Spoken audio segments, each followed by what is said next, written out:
Hello बच्चों, आज के इस लेक्चर में हम पढ़ने वाले हैं वैन डी ग्राफ जनरेटर के बारे में। तो आपने किसी साइंस एग्जीबिशन या किसी साइंस फेयर में ऐसे कुछ मॉडल्स देखे होंगे। यही वैन डी ग्राफ जनरेटर है। तो सबसे पहले हम ये देखते हैं कि हमें वैन डी ग्राफ जनरेटर की ज़रूरत क्यों पड़ी।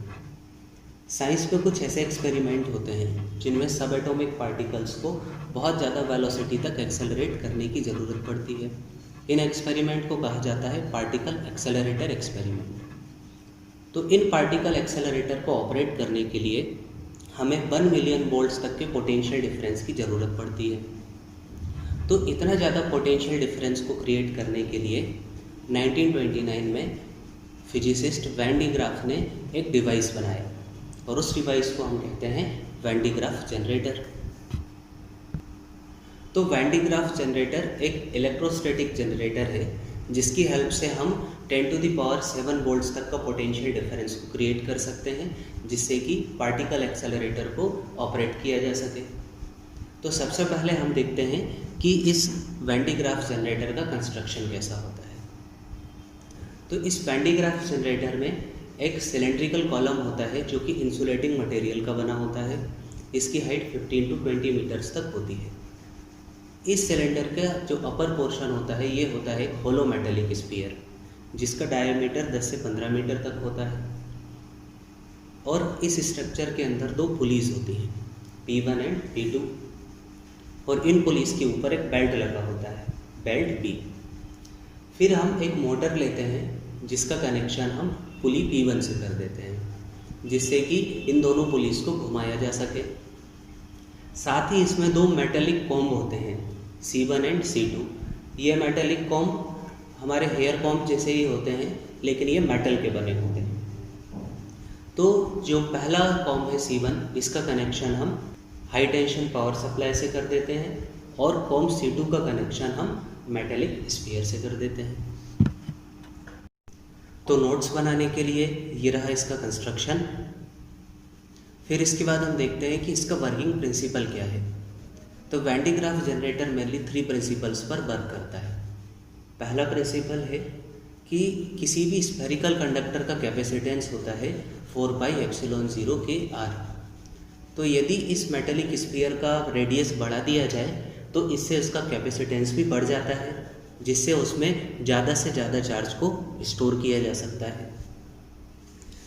दूसरा प्रिंसिपल है कि वैन डी ग्राफ जनरेटर में 2 कॉम्स लगे होते हैं, और इन कॉम्स का जो शार्प एजेस है यहाँ पर एरिया काफ़ी कम हो जाता है।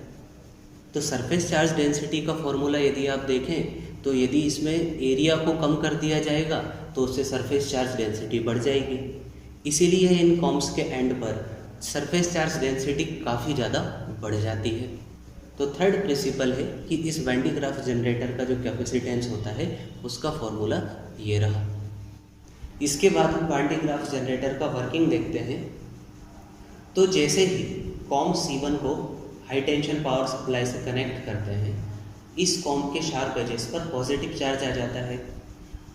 अब इस पॉजिटिव चार्ज की इंटेंसिटी बहुत ज़्यादा होती है, तो इसके कारण इस कॉम्ब के कांटेक्ट में जो एयर है, इस एयर के ऊपर भी पॉजिटिव चार्ज आ जाता है।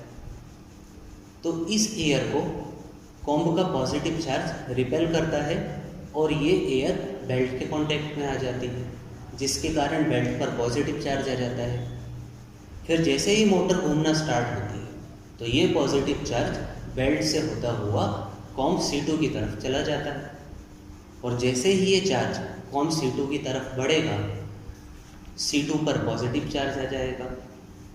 तो C2 इस पॉजिटिव चार्ज को मेटेलिक स्फीयर की आउटर सरफेस पर डिस्ट्रीब्यूट कर देगा। फिर जैसे ही आप ये प्रोसेस को कंटिन्यूसली फॉलो करते जाओगे तो इस मेटेलिक स्फीयर की आउटर सरफेस पर पॉजिटिव चार्ज और ज़्यादा डिस्ट्रीब्यूट होने लगेगा। तो इस जनरेटर की हेल्प से हम इस मेटेलिक स्फीयर पर बहुत सारा पॉजिटिव चार्ज को स्टोर कर सकते हैं। तो ये रहा वर्किंग आपके नोट डाउन करने के लिए। फिर हम देखते हैं कि इस वैन डी ग्राफ जनरेटर का यूज़ क्या है। तो जैसे कि हमने पहले देखा, वैन डी ग्राफ जनरेटर को बनाया गया था ताकि पार्टिकल एक्सेलरेटर एक्सपेरिमेंट किया जा सके।